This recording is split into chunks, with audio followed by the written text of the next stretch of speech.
This was an elite masquerade party for the wealthy. It catered to both the sexual desires and the appetites of the rich, and all guests were required to wear masks. That way, they could completely let themselves go without worrying about being recognized by others.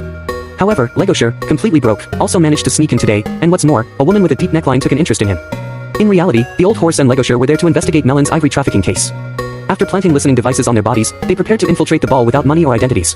Their only option was to lure internal staff into taking them in through the back entrance. Their main objective was to locate Melon, but the venue was full of animals wearing spotted deer masks.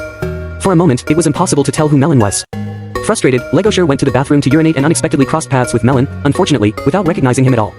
But while relieving himself, a suddenly familiar sound came from a nearby urinal, and there was only one person who had just left the bathroom.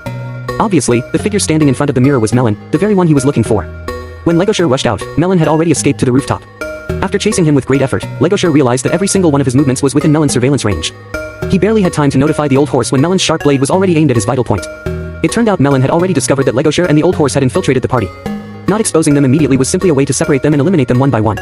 At that moment, the old horse downstairs was already lost in a pleasant sleep. It was impossible for him to come and rescue Legoshi. Before killing him, however, Melon planned to talk with Legoshi for a while, because he had already guessed that Legoshi was also a hybrid.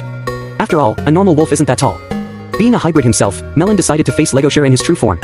Clearly, as a hybrid, Melon understood his mother's pain even better. Since childhood, he had been seen as a freak, neither herbivore nor carnivore, and rejected by both sides. That was why he loved organizing masquerade parties. Here, whether carnivore, herbivore, or hybrid, everyone could set aside prejudice and simply enjoy themselves. But Legoshi had a different view. He believed that his mother, and Melon as well, were beautiful and attractive.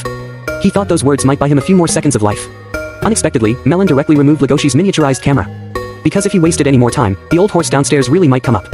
As punishment for sneaking into the party, Melon shot Legoshi directly in front of the camera.